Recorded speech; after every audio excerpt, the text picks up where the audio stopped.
Olá, meus caríssimos alunos e alunas do curso de Agente de Investigação Confidencial e Reservada do SEDAIC Piauí Brasil. Continuando com nossa disciplina de Direito Constitucional, no qual, na nossa 7ª aula, nós finalizamos falando das comissões. E vamos continuar agora nessa 8ª aula, certo? Falando sobre os tipos de comissão, certo? Que são as permanentes, são as temporárias e as mistas, tá bom? Iniciando com as comissões permanentes, nós falamos o seguinte, que estas comissões são órgãos técnicos pelos quais passam as propostas apresentadas à Casa para discussão e votação. Discutir ali e apreciar projetos de lei, emendas e outras preposições antes de sua votação em plenário. Também para convidar ou convocar autoridades públicas para prestar esclarecimentos. E também para realizar audiências públicas. Uma das comissões que mais se comenta é a Comissão de Constituição e Justiça, pela qual todos os projetos passam para que seja feita uma avaliação se estão ali de acordo com as leis do país. Nós podemos conferir isto, certo, no site do próprio CCJ. Além dela, existem também outras comissões, ou seja, as comissões temáticas, que são voltadas para temas específicos, como turismo, defesa do consumidor, esporte, lazer, educação, entre outras. A comissão temporária, essa comissão, ela é criada apenas com um objetivo. Ela tem um objetivo específico e se encerra também logo após esse objetivo seja alcançado, tá? De acordo, conforme trazido pela Câmara, essas comissões elas podem ser especiais, que é aquela que vai fazer estudos sobre temas específicos ou emitir parecer sobre situações específicas. E as externas, que são aquelas que vai acompanhar sobre um assunto específico em local fora da Casa Legislativa. Ela vai atuar fora da Casa Legislativa. Nós podemos observar e ver, como exemplo, as comissões externas, quais sejam, como sendo a mais famosa, certo? A Comissão Parlamentar de Inquérito, as famosas CPIs, tá? Que elas investigam um tema específico e em um determinado tempo. Bom, das comissões mistas. As comissões mistas acontecem no âmbito do Congresso Nacional. Elas envolvem membros das duas casas, a Câmara e o Senado. Também, essas comissões elas podem ser permanentes ou temporárias. Tá? Um detalhe que devemos observar sobre essas comissões é que elas possuem o chamado poder de apreciação conclusiva, que está previsto ali no artigo 58, parágrafo 2º, inciso 1º da Constituição Federal, em que permite que elas mesmas concluam o destino das preposições, se elas devem ser aprovadas integralmente, aprovadas parcialmente, rejeitadas ou emendadas, sem a necessidade de enviar para o plenário. É importante que nós conhecemos essa estrutura e suas funções, de como elas são formadas, certo? Como eu falei na aula passada, para que possamos fiscalizar os nossos representantes, tendo em vista que em algum momento, certo, eles poderão, qualquer um deles poderão participar de alguma dessas comissões. Bom, dos blocos e bancadas parlamentares. Os blocos e bancadas parlamentares são formados quando parlamentares de mais de um partido passam a defender posições comuns dentro de suas respectivas casas legislativas. Com isso, eles conseguem ali ampliar a sua capacidade de aprovar projetos e tomar decisões. Bom, do plenário. Esse termo plenário, a gente pode observar como tendo dois significados. O primeiro é como sendo o espaço físico, onde ocorrem as reuniões, quando ali são feitos atos e as deliberações, tá? Ou seja, como sendo espaço físico, tá? E também como sendo o ato das reuniões deliberativas. É importante se ressaltar que, para que uma votação em plenário tenha validade, é preciso haver quórum, ou seja, o número mínimo de representantes eleitos presentes na sessão. Na Câmara dos Deputados, por exemplo,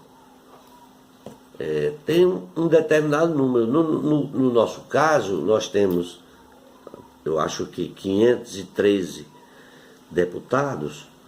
Então, este número, para que seja aprovado, tem que ser no mínimo 257. Bom, dos gabinetes. Os gabinetes são aqueles em que diz respeito, tá, ao órgão de apoio ao parlamentar.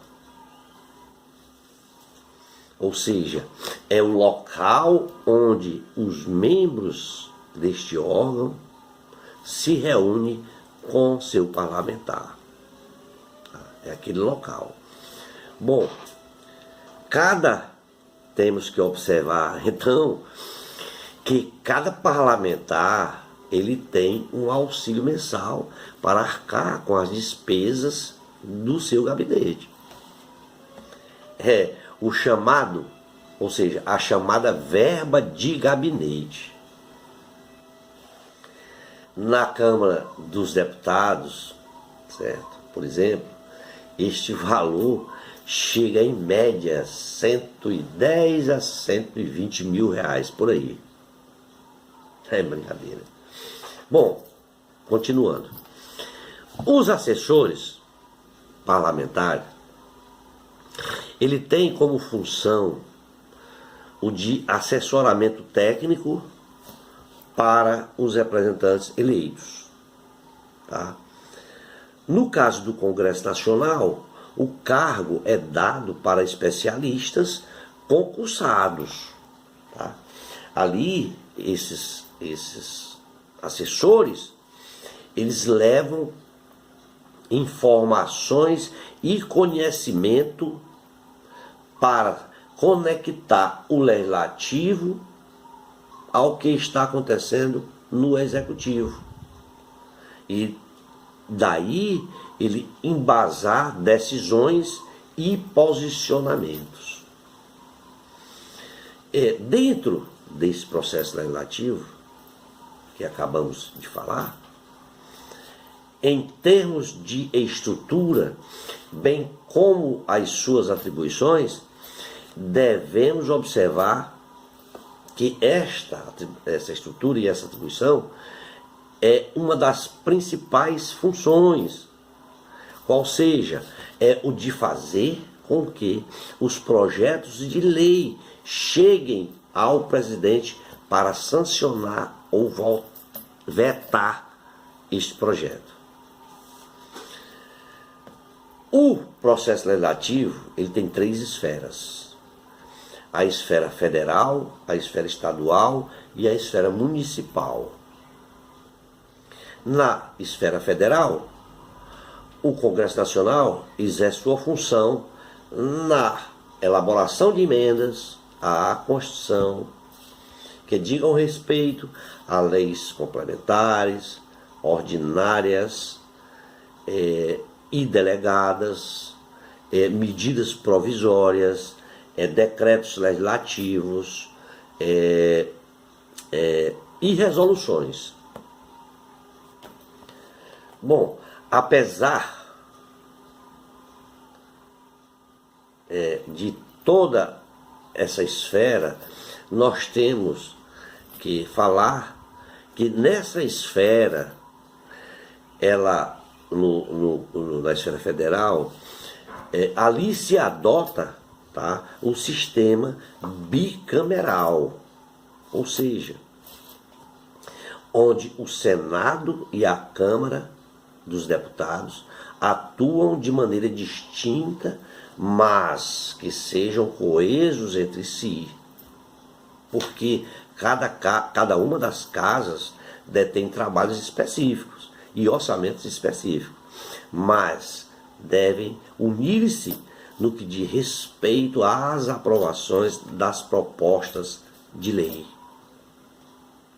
E também devemos ter em mente que, para que um projeto seja aprovado, ele precisa não apenas ser votado, ele precisa também ser validado pelas 2 casas. Quanto à sua tramitação, a tramitação dos projetos, funciona assim. O projeto é recebido pela mesa diretora da Câmara dos Deputados, que é composta pelo presidente da Câmara, pela Secretaria-Geral da mesa e pelo plenário. A proposta aí é revisada e analisada pelos deputados federais que compõem essa estrutura e passa ali pelas comissões. E só então volta ao plenário para a votação. Se o projeto for aprovado na primeira casa, ele será então enviado para a segunda casa. Então, que a segunda casa, que é o Senado, para que seja também revisado. E nesse segundo momento, o projeto será novamente analisado e colocado em votação. E caso seja aprovado, ele será enviado para o presidente da República, que pode vetar ou sancionar, o que significa dizer aprovar ou não aprovar. O processo legislativo da esfera estadual podemos dizer que são os projetos de lei que tramitam na própria Assembleia Legislativa, pois não há ali um sistema bicameral como o Congresso. Os deputados estaduais também atuam na elaboração de emendas à Constituição e na construção de seus respectivos estados, de leis complementares, ordinárias e delegadas. Também de medidas provisórias, decretos legislativos e resoluções. A tramitação desse projeto funciona de uma forma similar ao da Câmara. A proposta ela é recebida pela mesa, composta pelo presidente da Assembleia e seu secretariado, é exposta e lida para conhecimento de todos os deputados, e então ela é incluída em pauta para receber emendas.